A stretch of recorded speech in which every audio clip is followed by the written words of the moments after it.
where we mentioned the background of Vietnam, the North and South split, and how Southerners, the people in Southern Vietnam, were being forced into strategic hamlets. They're not happy with the leadership in the Go Dinh Diem or necessarily the partnership with the United States. Many of these peasants formed what was known as the National Liberation Front, or the Viet Cong, these guerrilla fighters who are striking at the United States and the South Vietnamese army. They're making life difficult. But even still, at this point, the Viet Cong are causing problems more for South Vietnam than they are for the United States. By the early 1960s, the Kennedy administration had put military advisors in South Vietnam to help train the South Vietnamese army, but there were about 15,000 military advisors. And they're supposed to just be training and helping, but they end up involved in some combat situations. But even still, in the grand scheme of things, 15,000 is not that big of a troop commitment to where the United States and the public were concerned. What really escalates the conflict in Vietnam is what's known as the Gulf of Tonkin incident. You see on the map right here, if you look in North Vietnam, there's a little mark there, a little explosion site for what's known as the Gulf of Tonkin incident. American warships were patrolling the area. American destroyers were patrolling out in the Gulf of Tonkin, and they're a little too close to North Vietnam. And we get word in the summer of 1964 from President Lyndon Johnson that these two American ships were attacked by the North Vietnamese. So obviously that's a problem. That's context or a pretext for war. You see newspaper headlines the next day talk about how American destroyers are trying to ward off an attack from the North Vietnamese. And so everyone obviously is clamoring for a response of some kind. And Lyndon Johnson tells the United States Congress, I want you to pass a law giving me military authority to solve this problem or resolve this problem in Vietnam.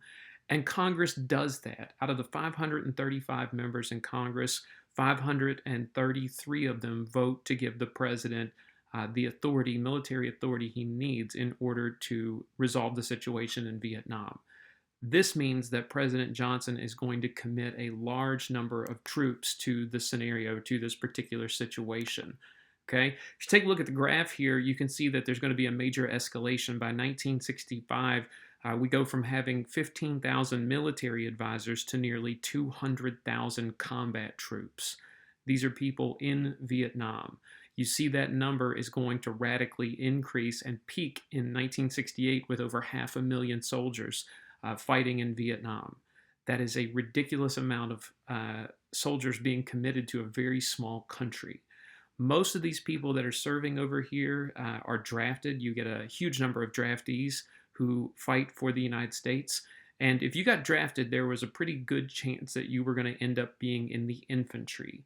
And the infantry, remember, these are your regular foot soldiers. And the foot soldiers over in Vietnam would go on what were called search and destroy missions, which is exactly like it sounds. You find the enemy and you kill them. That's what search and destroy would do. Now, one of the enemies we're facing, you see here, the North Vietnamese army.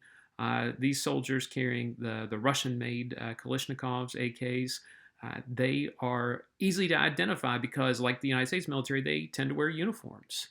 But you also had to worry about the Viet Cong. Remember, those guerrilla fighters do not wear uniforms, and they were aiding the North Vietnamese army. So the United States is constantly trying to seek out the enemy and destroy them whenever possible. On these search and destroy missions, oftentimes units would go patrol the jungle. You see American soldiers walking a path right here, and you would work in a small platoon. You go out and search an area, see what's what. If you can find an enemy, you go off basic intelligence reports that you would get, and you would try to go and kill as many people as possible. This picture may not do it justice. A typical infantry soldier is going to carry anywhere from 30 to 50 pounds of additional gear. It's extremely hot in the jungles of Vietnam, and they're often looking for an enemy that doesn't want to be found, and they don't wear uniforms. So you don't know who the enemy often is. American soldiers end up killing a lot of people who are innocent people. And that's not to say that everybody was good, but this does quite a number on the American soldiers and their psyche. Most of your draftees are young men. 18, 19, 20, 21 years old. They're not mature enough or mentally or emotionally equipped to deal with some of the rigors of war and seeing what they see. As a result, a lot of people in Vietnam turn to alcohol and drug abuse. Marijuana and alcohol are regulars there. Heroin becomes immensely popular among American soldiers. So, seeing these things and having to kill people for an 18, 19, 20, 21 year old, this is a lot. This is quite a bit for them to engage in. You see right here, oftentimes, you had the revival of what were called cavalry divisions. We don't use horseback soldiers anymore, but this is the air cav. Helicopters would bring soldiers in, drop them off at an area, and then come back and get them later once their mission, their search and destroy mission, was done. Right? To complement or to supplement search and destroy missions by the infantry, the United States also authorized Operation Rolling Thunder. Operation Rolling Thunder is a bombing campaign that lasted from 1965 all the way to 1968. You see some bombers right here dropping their payload on North Vietnam. They targeted North Vietnam and thought that if they dropped enough bombs on North Vietnam, eventually Ho Chi Minh and the North Vietnamese would surrender. They also believed that if they could destroy factories and infrastructure, things like roads, bridges, connection in terms of communication lines, that eventually North Vietnam would surrender. What they didn't count on, though, is that North Vietnam didn't have a whole lot of infrastructure to begin with, and they were committed to winning the war, whatever the cost. The number of lives lost is catastrophic. At the beginning of the war, I think if you'd have told the United States that they would kill more than 2 million Vietnamese and lose approximately 58,000 soldiers, they would have taken that exchange. They're killing people by a ratio of almost 20 to 1.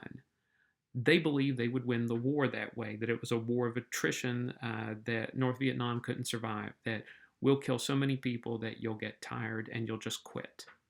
All right. So the war for 3 years, from 1965 to 1968, is going on, and Americans think we're going to win.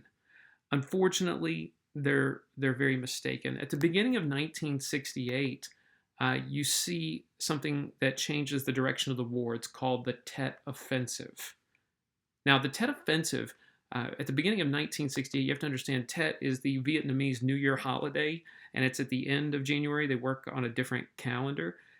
That's neither here nor there, but it's like our New Year's Eve, though. You're not anticipating any problems or any trouble. It's a time of celebration, and the Viet Cong are going to organize a massive attack. And you see all these little major battles located in South Vietnam. The Viet Cong orchestrate more than 100 cities and towns to be attacked at the same time. It's a coordinated campaign, and the United States is able to actually fight off every single one of these attacks in the more than 100 attacks that occur. The problem, though, is that this was a message that the Viet Cong and North Vietnam were sending. After 3 years of bombing and search and destroy missions and lots of death and destruction, the Viet Cong are still able to organize a coordinated offensive attack. And everyone thought that North Vietnam was on the ropes at this point, but the Tet Offensive demonstrates that they're not on the ropes at all. This war is not even close to over. As 1968 approaches, you remember you have all this stuff going on in the United States, like the counterculture movement.